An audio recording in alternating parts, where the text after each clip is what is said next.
Really got to try on that left-hand side. What happened? Oh, but I've gone up and over and bloody head over biscuit. It wasn't enough stability there for myself, but no, I was busting for a bit of meat this game. It didn't seem to work out.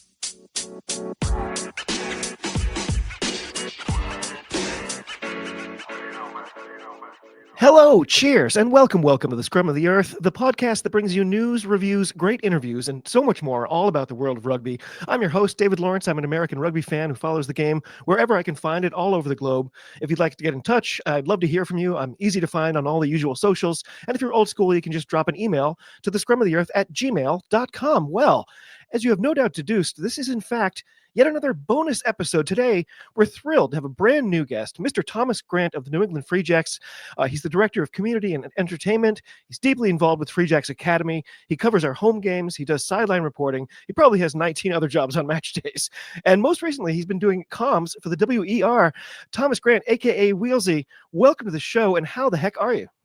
I'm doing very well, thanks, Dave. Thanks for having me on, mate. I know you've had TK, my boss, on the show a few times now, so hopefully I can live up to the standards of that man. But no, great to be here, mate. It's obviously in the office now, and I've got the rugby memorabilia behind me, so it's fitting for the show.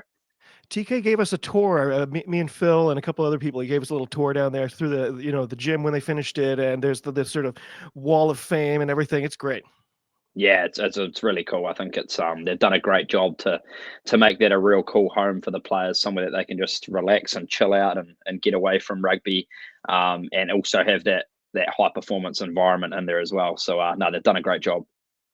Well, I remember Mike Rogers when he was here talking about how he would kick everyone's butt at table tennis, I guess, all the time. I don't know if he still has a record there or not. No, I think LaRue Milan's probably the go-to table tennis player now. But yeah, Mike Rogers was good. He was certainly up there on the charts. Well, I want to start with the name, by the way. So Free Jacks faithful all know you as Wheelsy. How did you end up with that nickname? It's a good question. A real common question as well. I'm sure it's usually a last name would be related to a nickname would be related to your last name, but basically mine started when I was playing under 5 rugby for Pirates Rugby Club back in Dunedin, which is my hometown, and the coach just started calling me Wheels because I had a little bit of speed back then, and he said this kid had wheels, and it literally just stuck. It was one of those under names. Fives, you say? Yeah, literally, and Ripper Rugby, and honestly, everyone apart from my parents call me Wheels. So it's just been one of those unique circumstances. And look, there are a lot worse nicknames out there, so I'll take it. Yes. Yeah. My partner actually had a great idea once where she said, if the season was at a different time of year and there was a Halloween game, we could all go our entire section could go as nicknames of the players. So you could have like the Eagle and the Mechanic and the Wheelbarrow and Great idea. I'm all for that. That's a wonderful idea. Maybe next year. Well, you kind of already hinted at it. What about your own rugby journey? Like, it sounds like you've been playing for a long time. Do you still play now?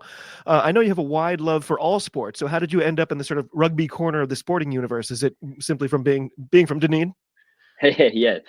To a T, it definitely is. I think most Kiwi kids are born into the wonderful game of rugby, and I started playing under 5 Ripper Rugby just like most Kiwi kids did. I played right up through till I was 21. In high school I played for Otago Boys High School, which is where Tom Kindly went as well, and it's where our head coach Ryan Marta went as well. He was actually a teacher at my school. Oh wow! But I was just like any other sort of kid my age. I was just nuts about rugby and wanted to play as much as I can and watch it on TV and YouTube just as much as I can. And I quickly found out that I wasn't going to become a professional rugby player, and that was due to ability and probably shying away from the contact area. But I managed to find a real passion at being involved with the game from a managerial and administrative point of view, and I'd got into a little bit of refereeing, and I was fortunate enough to be the statistics man for the first 15 at school, which is Ryan was head coaching that as well. That's very cool.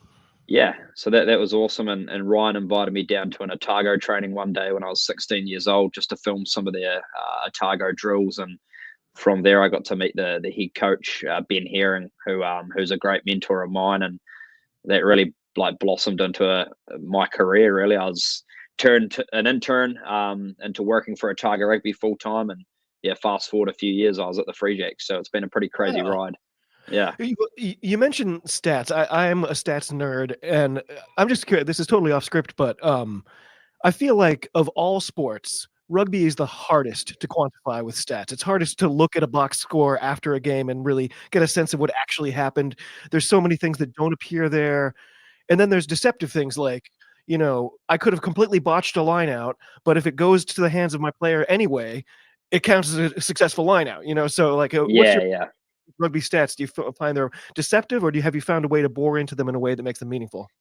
Yeah, luckily when I when I was on the first 15, the role as a stats man was a lot more simpler than it is today. My job was simply to like count tackles and dominant tackles and sort of double action involvements. Where a player would make a tackle and then have another positive involvement in the game after that action. So yeah, I mean now, as you said, it's such a complex game to code, and each team has more than one analyst to pick on different areas of the Mm. game, right?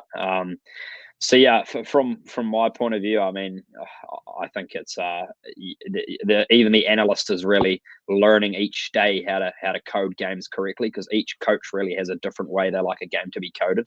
Mm. So I'm very fortunate that I didn't go down the path of an analyst, because I don't think I'd still be doing it. It's a tricky job. So much respect to them. Uh, I guess I should get back to my script here. So on You're the, totally fine. I am curious. So on the Free Jacks website, you're listed as the director, community and entertainment. What does that actually mean? Are you the guy I should talk to about having my band play at a festival next season? Yeah, for sure. Absolutely. We can put you in a good word. Yeah, it's I guess a job title for me is I've never really read too much into it, but certainly wear a lot of different hats here at the club, which I enjoy. And I think that's one of the things I love the most about working in rugby, is that each day is genuinely different.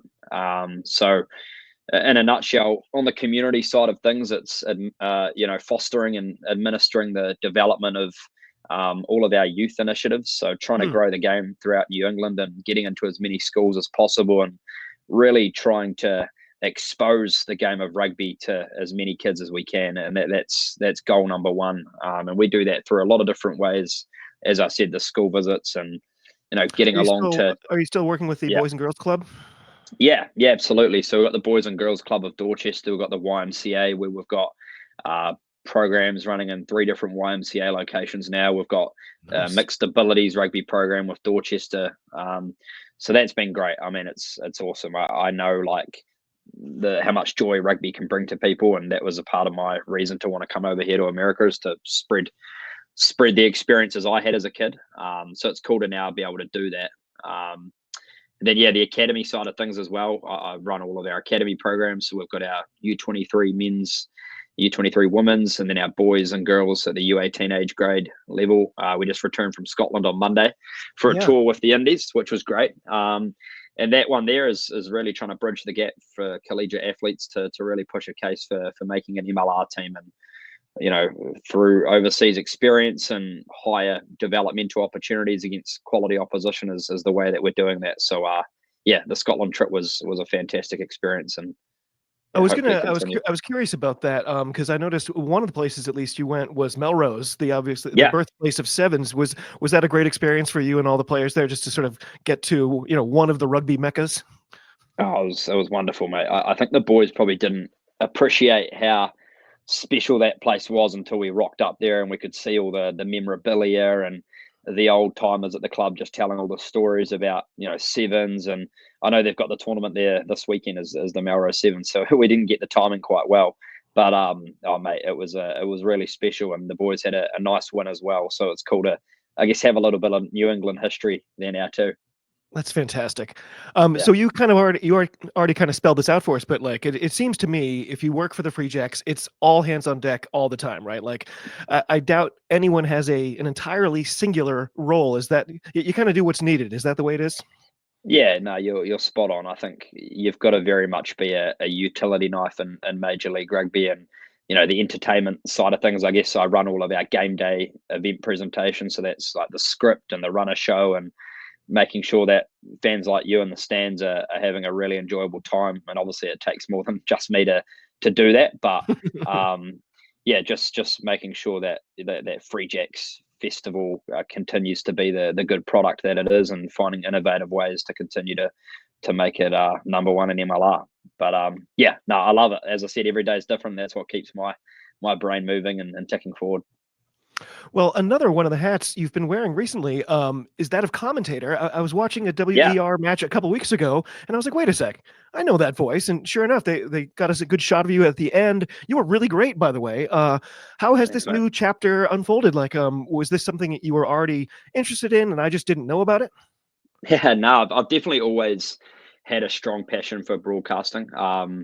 My broadcasting more actually started in the form of ground announcing cricket games back in New Zealand. Oh. So I've done a few international games for New Zealand now as the voice of the stadium, and then from there it sort of bridged into commentating some local rugby games in Dunedin back home. But basically, when I moved over to America, I reached out to Ryan Ginty, who runs Next Level Rugby, a rugby production company here, and he got me involved in some collegiate games for Brown University, and then I just picked up doing as many tournaments as I can for him.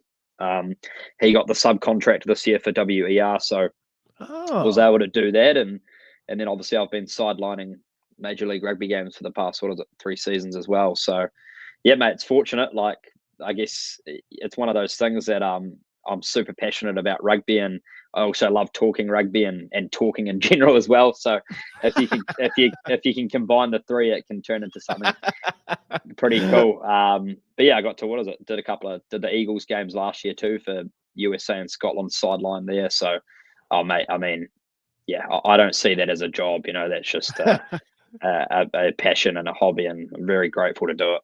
Well, I'm fascinated with the commentary side of things. Like, it's something Yeah. I very much aspire to do. I'm sure, the man, the legend, Dallen Stanford, he has a new course designed to sort of teach the art of rugby commentary. Yeah. I'm actually going to be a part of the July cohort, which I'm really looking forward to. Brilliant. What advice can you give someone who's kind of looking to get his feet wet in this business? Oh, absolutely be yourself. I remember that when I first started doing rugby games, and I had heard someone say, talk to you about how you've got to, put on this professional tone and persona. And while that is true in a sense, I found for me, like, just being yourself and portraying your own kind of energy is the best way to go about it, and not trying to be anyone that you're not, And for me, I know I'm energetic and quirky and a bit bubbly, and I like to tell a joke here and there. And I think, people are either going to love that or they're not, and that's up to them. But I'd say, like, the storytelling and the research is definitely key as well. I think people really love finding out those unique facts about people, and definitely make an effort to try and find out all of those sort of unique statistics as well. Yeah, it's funny. There is something to that too, like getting that inside scoop, even if it doesn't like affect you somehow. You feel like a better fan, or like you understand the game. Like Louis Bielbiaré, who plays for Bordeaux Begle and for France. Apparently, he's a painter. When he goes home after games, he makes paintings. And as soon as I learned that, I was just like, oh, I just like him more now. Yeah, exactly. That's phenomenal. I'm intrigued by that. So, yeah, I mean, finding out all of those unique little stories is so cool, and it helps you build relationships with the players as well. I think as a commentator, if you can build really good, trusting relationships with coaches and players, you're ultimately going to get more out of them, that you can share with fans around the world. So, yeah, it's another key aspect to it. So you're embedded with the Free Jacks. You live and breathe rugby. For me, this has been the best season yet in terms of sort of overall quality, all right across the board for MLR. It feels like there's a tremendous amount of parity. It feels like any team can beat any other team on a given day. Do you think so? Yeah, you're certainly right. Yeah, it's certainly the tightest the competition has been, and we can see in both conferences, particularly in the West, that things are going to be coming right down to that last round. And yeah, my beloved Free Jacks are 5 points clear of second place at the moment. So a win this weekend would do wonders for hosting that home semi-final. But no, anyone can beat anyone on their given day. By the way, Inside the organization, do you actually talk about the possibility of a three-peat, or is it kind of taboo? Is it kind of like when a pitcher's many innings into a no-hitter, you just stop talking about it? Yeah, not really. I think it's definitely there. It's in the room. Everyone subconsciously knows what what we're going for this year. But I think the coaching staff this year have just done a great job to frame each week differently and sort of focus our mentality on something different. And that's what Ryan Martin's really good at. He's such a unique and detail oriented coach that he'll find ways to steer away from that three-peat focus every week. So, no, we know it's there, but it's definitely week by week. So we had our lovely 6-game winning streak broken by Miami this past weekend. We don't have good luck down there. What is it about Florida that sort of takes us off our game? Yeah, mate, it's definitely one of those banana skins, isn't it? I know we lost this exact same match last year, Yep. and you can talk about the conditions, and it is. I've been there. I was at that game last year, and it is very tough, humid, sticky conditions. But I don't think you can ever blame that. I know we rotated the roster a lot last week in preparation for this week's big game against DC. So obviously, we needed some new combinations to flourish, and they didn't quite click. So it was one of those, I guess, risks that didn't quite pay off. But I think having a bit more of a buffer at the top of the East allowed us to do that. Mm. So I can expect the team to really bring out a physical, intense battle against DC this week, and I think you'll probably see a lot more of a, I guess, settled roster from the Free Jacks and not as many changes. Yeah, Q got a rare rest last weekend. That's always surprising. Yeah, and he's someone that would probably never want to rest. He's an energizer bunny, but again, I mean, he's a phenomenal player, and it's important that he definitely gets a breather, so he's right for the business end of the season, because we certainly need him. One of the things we all love about Q is he's so Canadian, he sounds Californian. Yeah, I haven't quite understood his accent yet either. Well, of course, this past weekend, the Eagle was back. Kyle was there. I think that was his first appearance of the season. How good was it to see him back in the 23? Oh, it's phenomenal, mate. Like, massive credit to our rehabilitation staff as well. Like, doing an ACL was a horrendous injury, and we saw Vian Conradi and Kyle Sakira, unfortunately, do theirs last year. And just, I stay around here in Boston the whole off season, so I can see the boys going through their motions and their recovery process, and you've just got to be so diligent and mentally tough to stick at it and get through it. So yeah, I mean, that's a massive testament to who they are as humans to get back out there on the field, because I've seen players over my short career, an injury like that just ends their career, but those guys, stayed true and stayed tough, and it's great. He's a fan favorite, right? He means so much to our club, so it's great to see him back out there. Well, it looks like Cam is going to be back this weekend as well. We love our hometown heroes. Can you talk about how players like this have sort of become part of the Free Jacks fabric? Oh, absolutely. I think every club in MLR needs to have their homegrown talent, right? And I guess that's a part of what we're trying to do at the academy, is to unearth who those future Sakiras and Davidovic's are going to be. But I think what those homegrown players do is they really connect to our homegrown fan base. They give something for our fans like you to really cheer about. And while I never like to have favoritism for players, it's always, great to see someone from, Haverhill stepping onto the field, and the Massachusetts faithful can get right in behind them as one of their own.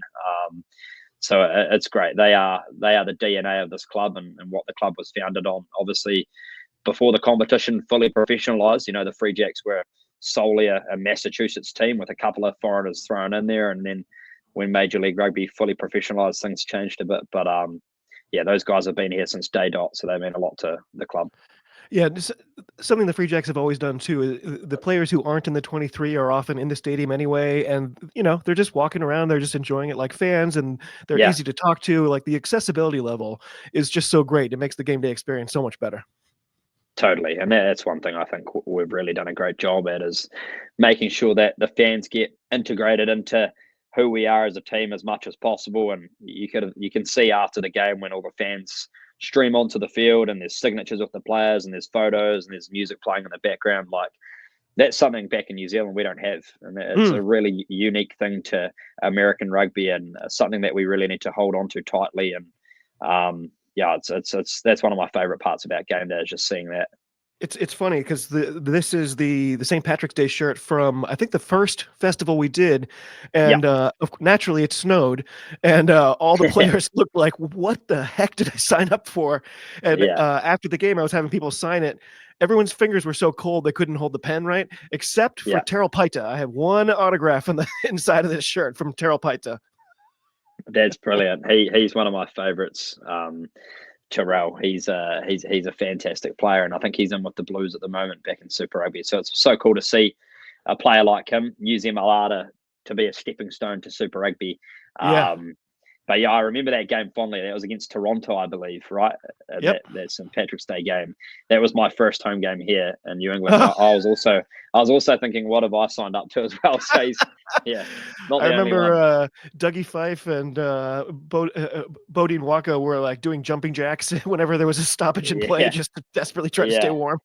I remember, yeah, the physio had the hand warmers that you can buy. Yep. He had them out there, and the players just threw their shorts so they could keep warm. So it was it was brisk. It's funny, we were talking about the accessibility of the players and stuff.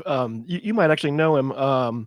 There's a New Zealand journalist named Jamie Wall, and I got to talk to Yeah, him a while back, and he kind of made this point that's haunted me ever since. He said, be really happy with where rugby is, what level rugby's at in America right now, because if it gets bigger, all those things like access to the players is just going to go away. If they get bigger, they're going to say it's going to be, okay, wait, we need to regulate this much more.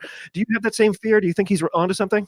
no, I think he's spot on, right? Which is why I say we really need to appreciate what we've got now and hold on to it dearly. And we obviously want rugby here in America to grow and continue to be on an upward trend like it is at the moment. But I can certainly see those things being a bit more velvet roped if our rugby continues to grow.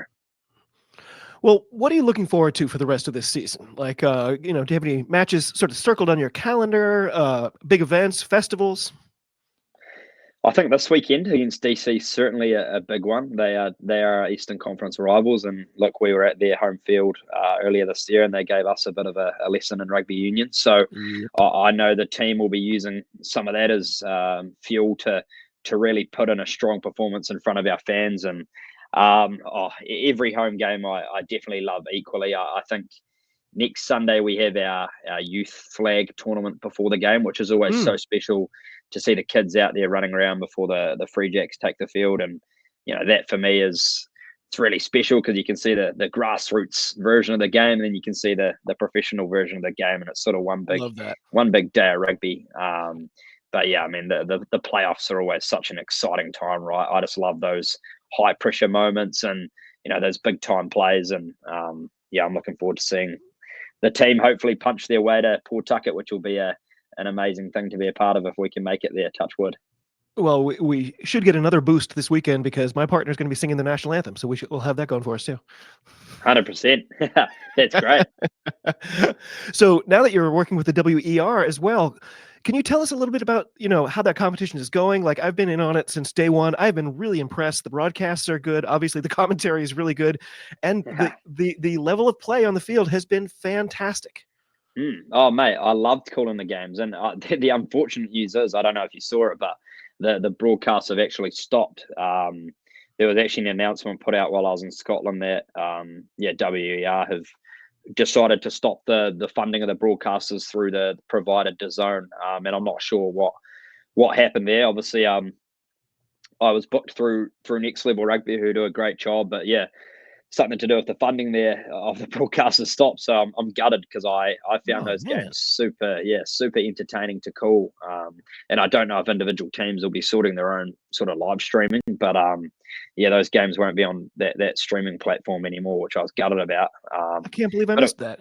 Yeah, but it was so fun it's so fun to be a part of, and just how cool is it to be a part of something new, right? Like that's what excites me. You get to be a part of something new, and these players are getting to play professional rugby for the first time. And I was gutted. I was gutted when I heard the news.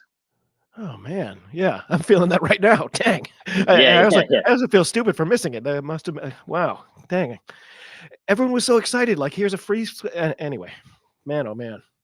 Yeah, we'll have to do the research. I still need to research it a bit too. So, what's your overall impression of the state of rugby here in the U.S. as we're talking right now? We've got 2 World Cups coming. They're not right around the corner, but I feel like they're going to be here before we know it. Do you see our men or women winning some games in the pool stages at least? Is that a realistic goal? Is that what we should be thinking about? Yeah, I certainly think so. I think Scott Lawrence is doing a great job, and I think he's the right man for the job to really, nurture this period between now and the World Cup. And he's got some pretty detailed and thorough plans in place. And there are, I think, a stronger player group or player pool that he named recently that we've ever seen before here with the Eagles. Look, it's a tough period at the moment for Major League Rugby. Over the past few years, we've lost some pretty key teams, and we're yet to see the inclusion, or I've heard yet the inclusion of anyone new coming into the competition. So I know there's a lot of work at the league level being done at the league level to make sure that this competition is, set up for success in the future and that it's financially viable for everyone involved. And obviously there's a lot of permutations that play into that. But I think the competition as a whole for Major League Rugby is growing each year, and the on-field product for fans is definitely getting a lot better to watch and to take in. But look, it's a massive beast to run a competition like Major League Rugby. You're thinking about all the expenses that go into it, from flights, visas, accommodation, to name a few.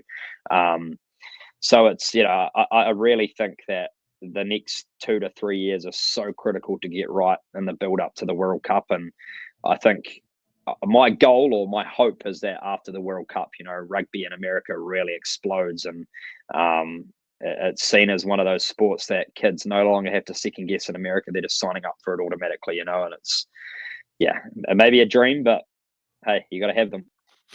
I have heard rumors, very vague rumors, that MLR might expand into Mexico. Mate, I'd heard that too. I'd heard Vancouver. I had heard Tampa. I'd heard lots of different areas, but I'm always one of those guys where I'm like, I'll believe it when I see it. Yep, So that makes sense. I haven't seen anything announced or confirmed. But look, it'd be great to have more expansion teams, right? That's another opportunity to grow rugby in another area.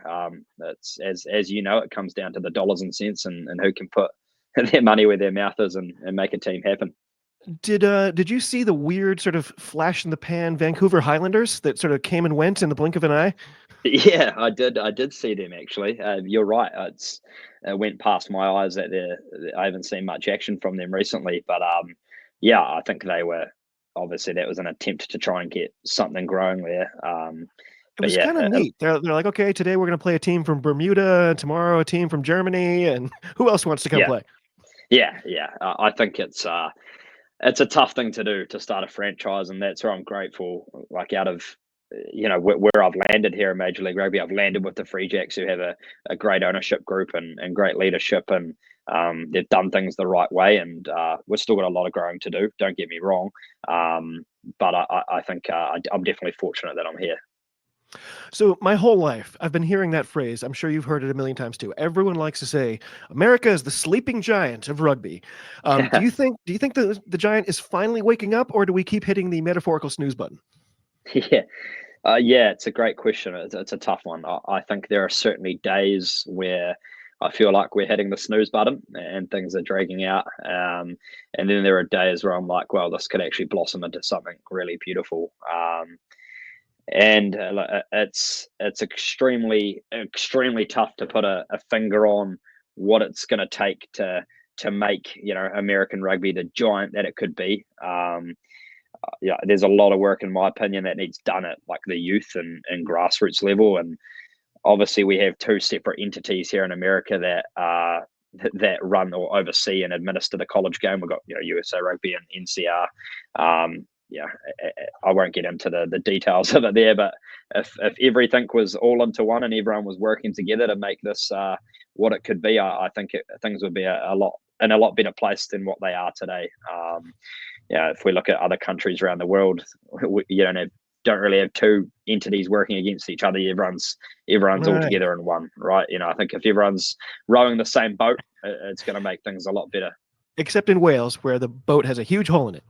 That's very true. Yeah, that is true. But I mean, it's such a massive country, isn't it? And like moving over here, that's what really opened my eyes. It's like, wow, it's huge. Like it's 6 hours to get from one side to the other. It's a lot easier said than done. Yeah, that's something I've talked to TK a lot about, managing the travel needs, and like something I've talked to Mags about too. Is he always has said that the greatest enemy of rugby in America is distance, and Yeah. I think players might not realize that when they come here. They're just the if you're from New Zealand, the difference is it's staggering. Yeah, it definitely is, and yeah, it's tough. It's like running our academy here. It's like, well, we're not running on any funding. There's no funding from the league level for academies in Major League Rugby. So we're very much a pay to play model. And if kids want to get, the opportunity to go on tours and travel, we love providing those experiences. But unfortunately, most of them are at the player's cost. So, while I hope in the future there will be, I guess, a bit of a change in that direction, and there's a bit more funding for the youth and academy levels, so we can run a bit of a year-round program. I know there's much bigger things to sort than that at the moment. It's funny. The several years ago, the NPC still had its sort of two-tier system before they sort of combined everything. And Bodine Waka was still playing in the NPC. He was playing for Waikato, and they made it to the final. And I was just nerding out, and I was looking so that there was two finals on the same day, the sort of lower tier and the upper tier. Yeah, and I looked it up, and I was like, you could go to the first final and then drive to the second final, and you would only be a few minutes late. And I was just, ever since then, I've been like, I wonder if anyone did that. Are there nutty enough fans that saw both those games that day? Oh, I'm sure there would have been a couple. There are some rugby mad fans in New Zealand that would do that. But yeah, I think that the competition there, now that they're all in one, certainly makes it a bit more exciting. So yeah, I mean, it'll be interesting to see if the structural format of Major League Rugby changes over the next couple of years. And I don't mind the format we have now, but obviously it means that, one team or two or three teams miss out, so a lot of those teams are getting a shot at the playoffs come the back end of the season. Thomas Grant, you are one of a kind. I'm so glad we finally got to catch up for a chat. Anything I missed? Anything you want to say to Free Jacks fans or rugby fans here in the United States before I let you go? Mate, but pretty good, eh? Thanks for everyone's support, and I think it's people like you, Dave, that continue to spread the gospel of rugby, and that's exactly what we need to do in this country. I know, when you're working for an MLR team, everyone's against each other, but really we're all collectively working for one thing, and that's to make USA rugby the beast that it can be. So it's hard to it's easy to lose focus of that, Actually, it's funny. I meant to ask this a couple minutes ago. One of the times I talked to Mags, he pointed out that like the spirit in Major League Rugby between owners is a lot more collaborative than in some sports. Like in the NFL, it's pretty fractious, and the MLR, everyone who is an owner wants the league to succeed. So yeah, they want to beat your team, but at the end of the day, they want both teams to be there next year, right? Absolutely. Like, I think the owners of Major League Rugby put their money into teams outright, well knowing that it's not going to be a return on investment anytime soon, but they generally want to see rugby flourish and do well. And we certainly feel that amongst the teams, and Mags has certainly been a great advocate for the spirit of rugby, and I'm excited. Like, what are we in now? 2025. So it's only 6 years or less than 6 years now till that first World Cup. And as you said at the start of the podcast, it's going to go so quickly. But I'm excited for, I think, Australia. It's hard to think we've got a World Cup in 2 years, and America has Australia to take on first, right? And make sure we're there. So, yeah.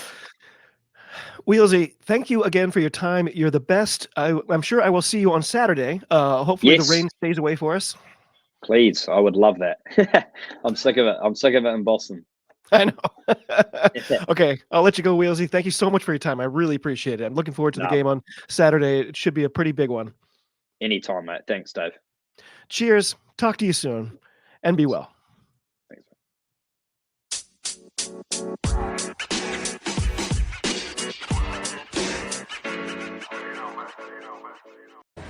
It gives me great pleasure to be here today. No, it doesn't. You want to tempt the wrath of the whatever from high atop the thing?